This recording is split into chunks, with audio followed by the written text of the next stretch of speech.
Will you welcome Jim Noseworthy? I don't know whether to shake his hand or hug him, so. Hi. Hi. Jim, thanks for coming tonight and for being willing to engage in a conversation at the heart of the matter. We're here to talk about vocation, Christian vocation. And Jim and I both were part of a Lilly grant a few years back that dealt with the whole issue of vocation. And it was slanted towards the vocation of a college president, because Jim has served in that role in his ministry. So, Jim, why don't you tell us you don't tell me, but tell them a little bit about yourself. Well, I'll start on a farm. Actually, I'm native of New England, grew up in suburban Boston, and my faith journey really started in the suburbs of Boston in a church where my mother worked as secretary. And one day she introduced me to a person I would get to know even more and revere more. His name was James Matthews, Bishop Matthews, and I'd never met the man before. But he said, "I bet you'd make a good minister." Now, we won't discuss, and please don't discuss it with now deceased Bishop Matthews, but it was something that was interesting to hear those words. And then the pastor in the church, about 5-10 years later, said, "Why don't you become a minister?" Now, I didn't really think I was that righteous, and I certainly was not very unctuous in my behavior. But those were kind of, what do we say, encouragements to me and what I was about in my life. So in what avenues did you use to live out your calling? I know you were a pastor for a while, but you did many other things. So I think it might be interesting to hear about those. Well, it's hard to hit a moving target. And I did start out and entered ministry actually in North Carolina. I was a member of the North Carolina Conference. Served churches in North Carolina for 5 years, and then transferred to Iowa. I'd gone to college in Iowa and received encouragement on my call from my college chaplain, Jim Allen, who one year said he was moving to, Deer High School, college. He moved to, what's that town? Chapel Hill, North Carolina. I'm a Duke graduate, so I have trouble remembering. And Jim said, his name was Jim too, we're moving to Carolina, Chapel Hill. And the next year I moved there. So it was kind of an interesting thing. And Jim kept in contact, kept reminding me of what I could be doing with my life. Now, there's a story that you tell from your high school days that are from your youth about writing a card. Yep. About your vocation, about your calling. Can you share that with us? Sure. I was privileged, was honored to be part of the at the time was called Methodist Youth Fellowship, Methodist Youth Organization in the New England area. And one of the positions I held was treasurer. And where was I going with that? Tell me. You went to on a retreat. Oh, on a retreat, yeah. thank you. One of the requirements was to go to retreats. And I went to a retreat at Rolling Ridge in suburban Boston, and in that setting, Forrest White, pastor at Pastoral Leadership, gave each of us on the last day a 3x5 card and an envelope.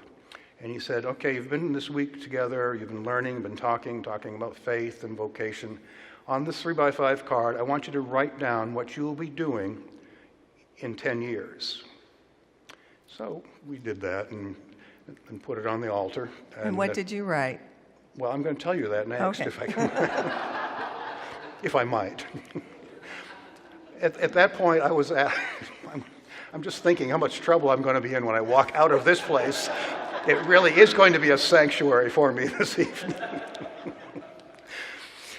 10 years later, Forrest mailed those to us. And my card said that I'm not sure exactly what kind of vocation, but I know it will have something to do with Christian ministry. And at that point, I was on my track and into at the collegiate level, studying religion, and then moving very quickly into study at Duke, Okay, which so is not Carolina, all right. So who won the football game today, too. you served as a pastor, but then you had many other Yes. Yeah. incarnations of ministry. And I'm going to get one of them right. Actually, I started out with the intent of being a pastor in a congregation, and that's where I spent the first 7 years of my ministry, was as a local church pastor, and actually served a church in Chapel Hill, which was painful. But then we moved on. I don't have anything really against Carolina, it's just that they're not Duke. And so I went on, and 7 years, 4 years in a very, very loving and caring, supportive congregation in seminary. And that church took on as its job, really, to train the pastors and help them develop the skills that they needed, and some of us still need. So that was one setting. And then the next church I went to was a church that had as its goal to see how fast they could run the pastor out of town. And I beat the record. I was gone before they knew it and before I knew it. After that, rural churches in North Carolina, rural churches in Iowa, ended up as a college chaplain at Simpson College in Iowa, which is the United Methodist School where I happened to go as an undergraduate. I spent some 5, I think, years there. It was really wonderful. Somehow, and for some reason, in the midst of that, I heard this call. Actually, I heard this telephone call from someone who was saying, would you apply for this position, and the position being the Assistant General Secretary for Schools, Colleges, and Universities of the United Methodist Church. And I said, I'll explore it. And we talked about that, and I applied. And my experience in higher education administration, or in higher education, was that I was a student. And now they're asking me to be the person who helped work the entire system of that time of 124 United Methodist schools, colleges, and universities in the United States. So that was an 11-year process. And then we'll come back and we'll fill in some pieces. After that, I became a college president. And for that, life really did change. Mm-hmm. Following that, we moved. There was a we in a lot of that. I'm sorry, I didn't left that out. We moved to Chicago, where we both were on the faculty of a seminary as a call, and then we transferred back here. So I hear a thread of consistency through a lot of what you're saying, and that is that you had encouragement, that someone planted a seed, yes, that someone spoke a word to you, and why don't you consider this? And I know that is also true about about your entry into the college presidency. Could you say a word about how you got to be a college president and about the encouragement that you received? Well, the time that I was in Nashville gave me the opportunity to visit with at least the 124 presidents in office, as well as those who would transfer in and out in the time. It's a fairly fluid position in a lot of schools. 5 years is a reasonable time, or at least reasonable estimate of the average time. But I met a lot of presidential individuals. Many of them were just fantastic people. And we were at an event in northwest Georgia. I can't remember the name of the town. And this president named Neil Malachy. Neil was the president at the time at Baldwin Wallace College in Ohio, Berea, Ohio. And Neil and Margie invited us to go to dinner with them apart from the conference. And we went to this little, small, very good restaurant. Neil was paying, which was good. And he said, Jim, you need to think about being a college president, and did it in this way. And I thought, come on, Neil, you have more sense than that. But he said, no, you do.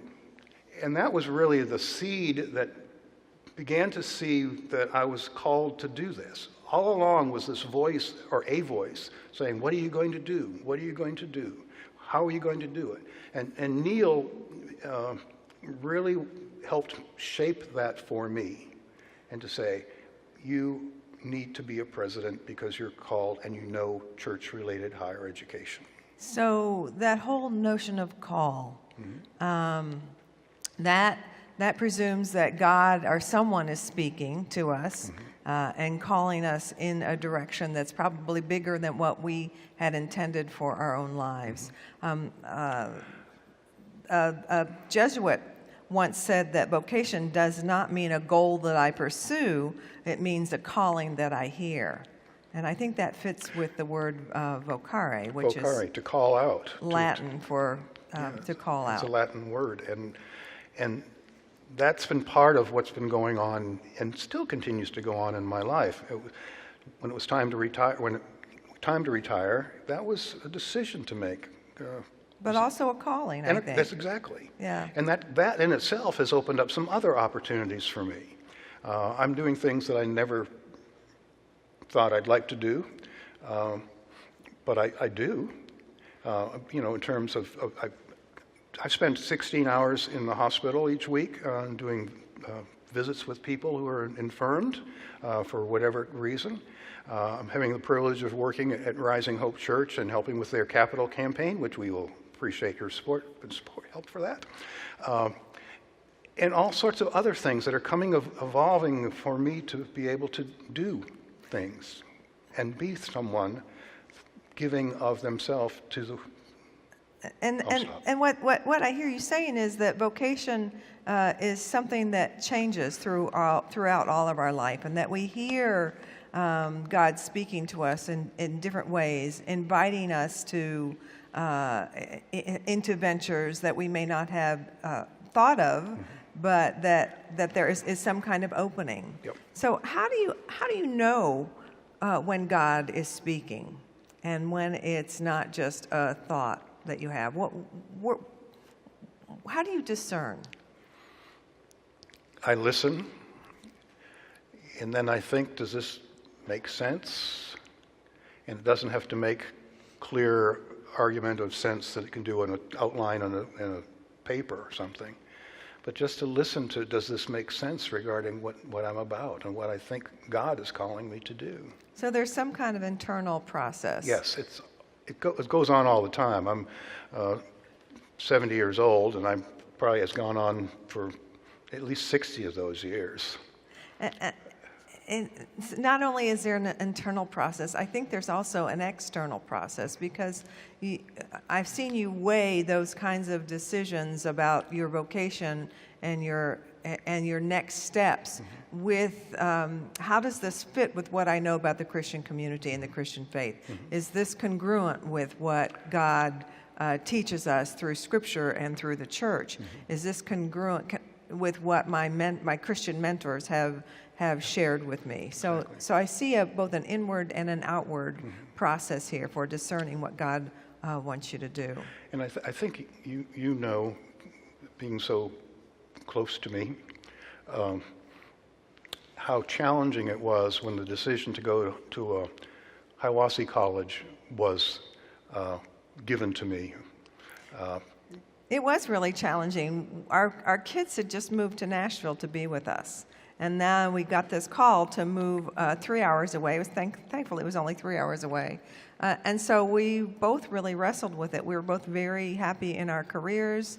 I can remember a lot of long discussions, but I do remember particularly one morning when we were worshiping together at the church, in our church community, and we were singing this gorgeous hymn about the Israelites having a pillar of fire and a cloud of smoke as signs of God's presence. And I remember distinctly praying, well, God, at least you gave the Israelites a couple of signs, a pillar of fire and a cloud of smoke. How about something for us? Because we were really torn. And then our friend, the pastor, John Collette, ended with the benediction. Do you want to say a word about that? No, I'd prefer that you said, because that would mean I have to stop. If I give a benediction, that means I'm done, and I'm not. No, he said, he talked about sending us forth to meet a number of challenges in life, but that life always provided an equal number of opportunities. Well, Jim and I later discussed that benediction, and those were the words that he had used to talk about Hiawassee College and about going to the presidency. And so we felt like that maybe was some kind of confirmation, but it wasn't like the icing on the cake confirmation. It was still, we're discerning this confirmation. Mm-hmm. And then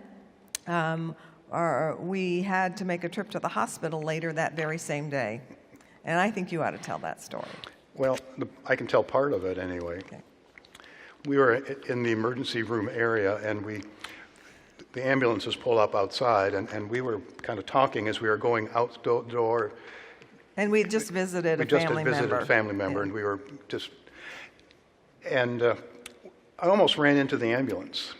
Because we were so engaged in the conversation. Yeah. And looked up, and on the ambulance it said, Monroe County.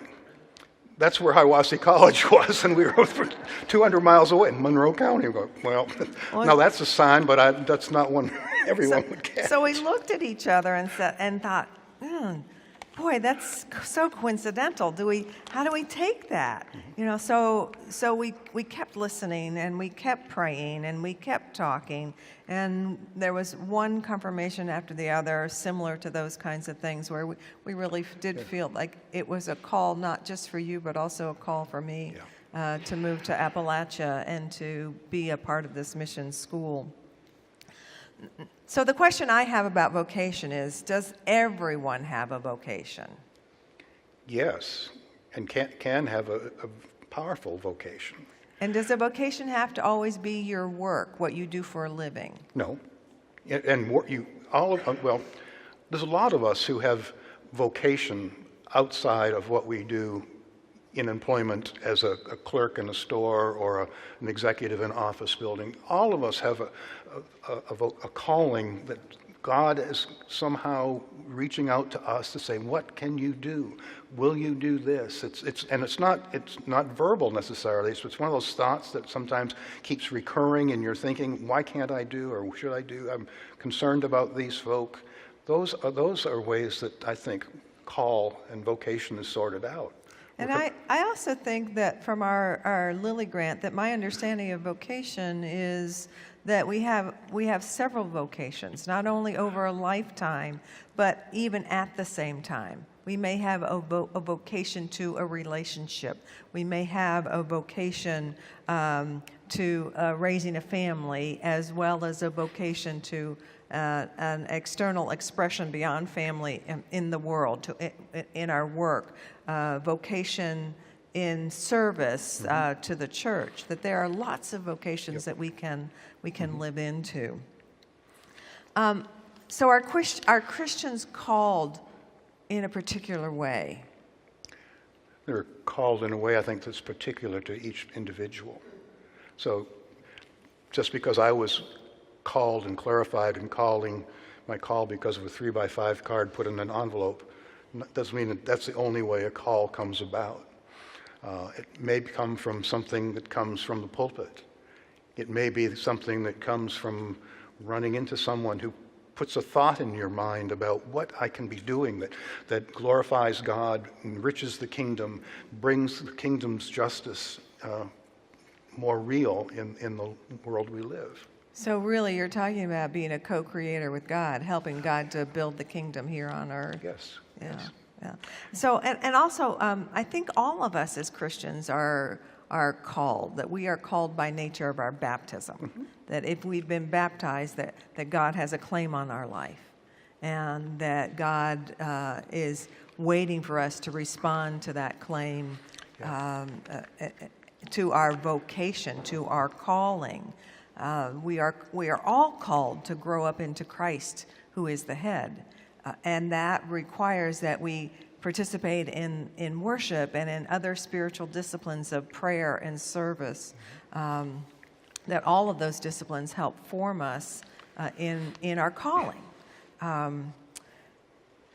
So we have lots of vocations. This room is full of people with vocations that are different and unique and valuable and essential to the world in which we live. And part of our challenge is to figure out what that is and to talk with other people if we're not sure about what that call is. That's the way it comes about. Yeah. You and I have talked often about Frederick Buechner, one of our favorite authors, who is a Presbyterian minister. And he has a definition for vocation. And that is the place God calls you is where your deep gladness and the world's deep hunger meet. And I think that's always been my understanding of vocation, that God calls us to places where we can use our gifts joyfully for the good of the world. May I? Yeah, This sure. is scripted, but it's unscripted. 'Cause Okay. I was watching the football game and had the computer on, and for some reason this came up. It's some pastor somewhere, but this. On one hand, you always want to do what God wants you to do. On other hands, you have real life responsibilities like family, work, running a home, managing finances. Sometimes, however, it may seem as if these two are at odds, and you feel like you have to make a choice. Pardon me for reading so poorly, but you don't. In fact, you never do, because all you need to do is just keep asking, Lord, how can I use what I have to do right now what you want me to do? I think that's a wonderful question to keep before us as part of an evening vesper and morning thing. Lord, how can I use what I have to do right now to do what you want me to do? I think that's a good question that helps us keep discerning our vocation. So Yes. I think let's keep that one before us as we go up throughout the week. Okay. Thanks for coming, and thanks for filling in at the last minute. Thanks for visiting. Would you thank Jim? Thank you, dear.